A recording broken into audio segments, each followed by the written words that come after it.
Magagayo na obra, siring din mga tasa, rubber coasters, mouse pads, asin iba pa. Ini ang nagtaong kolor sa sarong banggi na aktibidad sa sarong kakanan sa syudad ng Legazpi. Ini ang God Save the Pew, sarong fundraising activity para sa Bicolano artist na si Piwi Matsa, na daipa sa na nahahaloy kan ma-diagnose nin colon cancer. Apwera sa manlain-lain na obra na pwedeng mabakal, may mga miyembro man ang grupo na nagdarakan sa indang personal na koleksyon, siring ni Fred na daraan koleksyon ng action figures. I came up with an idea na ibenta ko yung ibang collections ko and to help Kuya Piwi as well for his medications. So, yung 50% ng kita ko sa gaming to, i-donate ko sa kanya as a health support.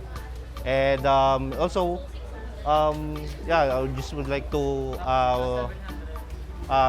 pakilala din yung hobby na to sa to all Bicolanos out there. Nasa likod kan proyekto, ang grupong Mayon Vinyl Society. Ugmaan miyembro kan grupo na si Lily na dakol langgad ang nagsuporta sa saindang aktibidad. Ang magugunong pondo, mapapasiring sa pagpapabulong ni Piwi.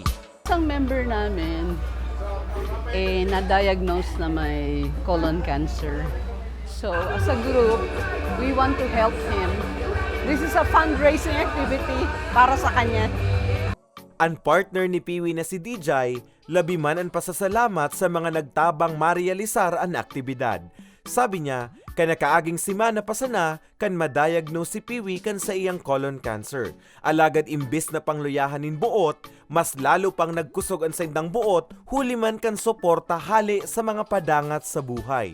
Ng fundraising for that, tapos na-operahan ako. That was 2 years ago. And we never knew that after 2 years, yung partner ko naman who really took care of me before, hindi ko akalain na siya naman yung magkakaroon ng ganong problema. Tapos yun, we just recently found out last week na meron siyang colon cancer. So medyo nabigla nga kami. So I really want to thank them. Ako Bicol Party List, sila yung nag-cover nung namin, yung medical expenses namin. So, yun, I'm really appreciative sa ginawa nila. I really appreciate it much. Sa presente, padagos ang saindang paggibunin mga obra nga ni maipabakal asin dagos makasustinir sa pangangaipo sundo na magrahay si Piwi. Para sa mga baretang tatak Bicol, Carmelo Balia.